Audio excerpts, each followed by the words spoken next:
Happy Monday, everybody. I missed you over the weekend. I am back today with quite the read aloud. It is very different from the one I did on Friday. It is fiction and it is a funny one. So I had actually never read this book before until I received it in the mail from a student. So I'm so excited to read this one. So this book is called Grandpa's Teeth. So my student Braden and his family, so thank you Braden and Ashton and family, sent me Grandpa's Teeth because it sounded like such a funny and interesting story. And let me tell you, it is. I'm very excited for today. So the skill I want us to be working on today is prediction. So when you predict what happens in a story, you're using the information that you've gathered so far in the story to make a guess about what will happen next in the story or later on in the story. So you can actually pause this video anytime throughout and make a prediction about what will happen next because there are some twists and turns in this story. So this story is called Grandpa's Teeth and it's by Rod Clement. Let me try to open it here. There we go. There's Grandpa's teeth already.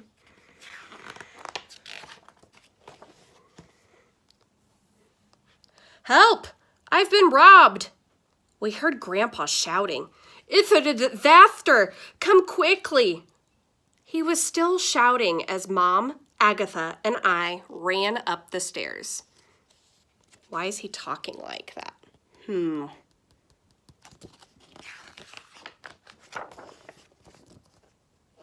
Grandpa's room was a mess, but to be honest, it was always a mess. He blamed Gump, his old dog, but Gump looked too old to me to make much of a mess. What was taken? Gasped Mom. Your VCR? Your television? Not your gold-plated golfing trophy. No, said Grandpa. It's much more serious. It's my teeth. They've been stolen.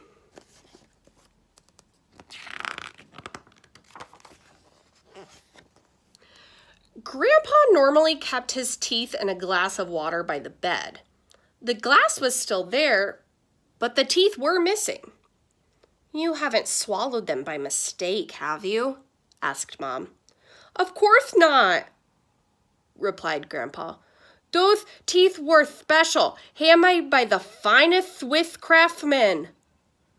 Agatha looked at Mom and whispered, Why is Grandpa talking funny? You see how serious this is? Moaned Grandpa. I may never speak the same again. Are you sure you've looked everywhere? Asked Mom. Under the bed? Behind the cabinet? In all the drawers? Yes, replied Grandpa with tears in his eyes. I've looked everywhere. Mom called the police. Would you call the police if you lost something in your house? Probably not. Officer Rate looked grave. We've done a thorough search of the room and house, but we found nothing at all. No teeth, no clues. Everyone was at home at the time of the theft, so how the thief got in and out without being seen is a mystery. Can you give us a description of the stolen articles, Mr. Pertwhistle? Grandpa frowned, rubbed his chin, then looked closely at the officer. Could you smile, please? He asked. Smile? Yes, a nice big smile. Officer Rate grinned sheepishly. No, shouted Grandpa angrily. I mean really smile. Officer Rate smiled broadly. Grandpa leaned forward, tapped the officer's teeth with his finger, and growled suspiciously. They look just like those. Officer Rate looked shocked. I've had these for years.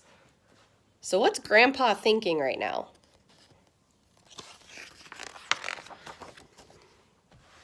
Officer Rate took us all down to the station for further investigation. Using Grandpa's description, the police artist drew a picture of the missing teeth. They put up our wanted poster with all the others. We made copies and put them up all over town.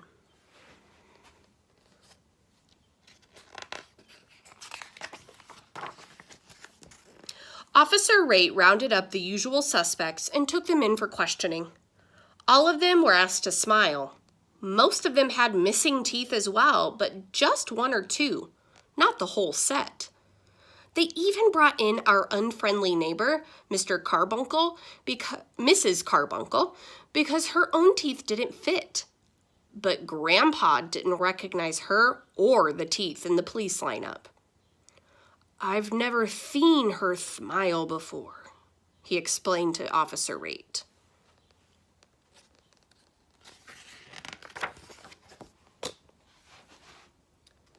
After several days, Officer Rate had to admit that no teeth had been found. No thief had been caught, and no new clues had been uncovered.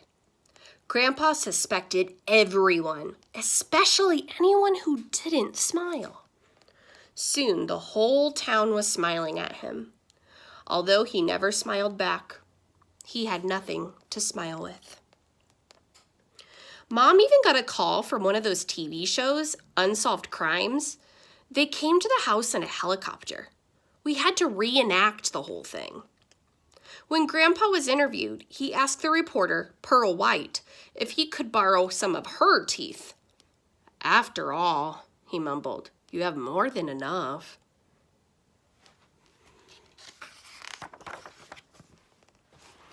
Dad called Switzerland to find out how much a new set of teeth would cost. He was so shocked when he found out that he dropped the phone. "The only way we could ever afford it," he joked to Mom, "is to sell the house." Grandpa thought this was a great idea. "Who needs a house anyway?" he moaned. "It doesn't help you chew your food." To cheer him up, we all took Grandpa to the amusement park. It was a disaster. He took one look at the front entrance and burst into tears.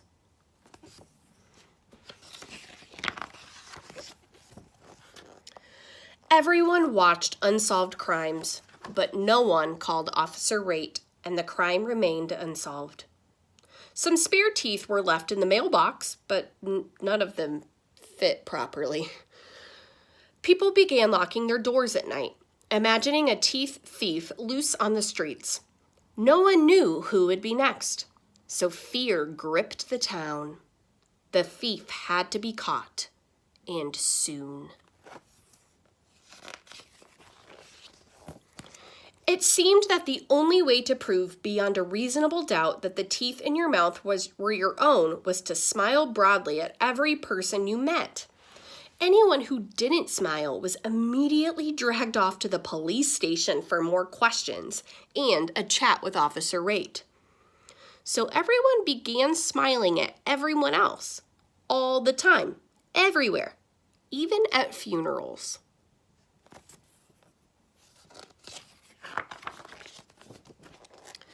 Because of Grandpa's teeth, the whole town was beginning to suffer.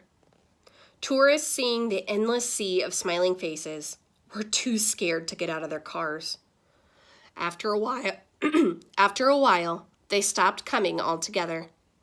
Dad's cafe, like the rest of town, was losing business. The mayor called an emergency meeting.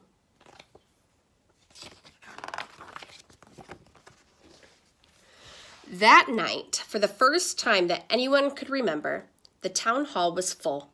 Speaker after speaker stood up to complain about the loss of customers and the constant strain of smiling all day, every day.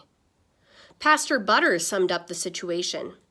"While I've always considered this a happy town, there are limits. No one wants to smile without a reason, and there aren't many reasons to smile in this town at the moment.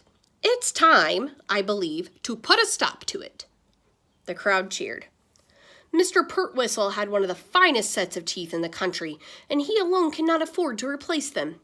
In fact, I alone could not afford to replace them either. But if every one of us put $1 in the collection plate tonight, we would have enough money to buy 2 new sets of teeth. Most people put in $1. Other people put in 2.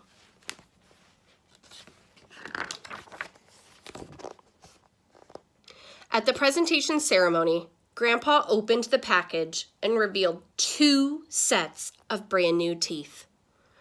"Why are they different sizes?" asked the mayor. "Oh, only one of them is for me," replied Grandpa, popping one of the sets into his mouth. "The other one is for Mrs. Carbuncle. Her teeth never fit properly, and she has such a pretty smile."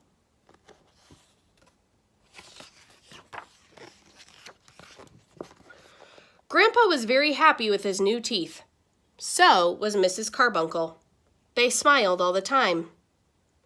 In fact, they were so happy that Grandpa's old dog Gump smiled too.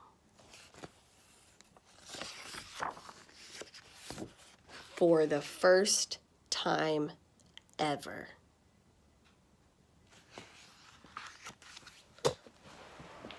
So, where did Grandpa's original teeth go? What a twist of an ending. I would have never expected that. So I hope throughout this you made some predictions. You can also think about cause and effect in this, 3rd and 4th graders. So Grandpa losing his teeth was a cause for so many different effects. So try to think of at least 3 effects that him losing his teeth had on others. I will see you tomorrow with another Read Aloud.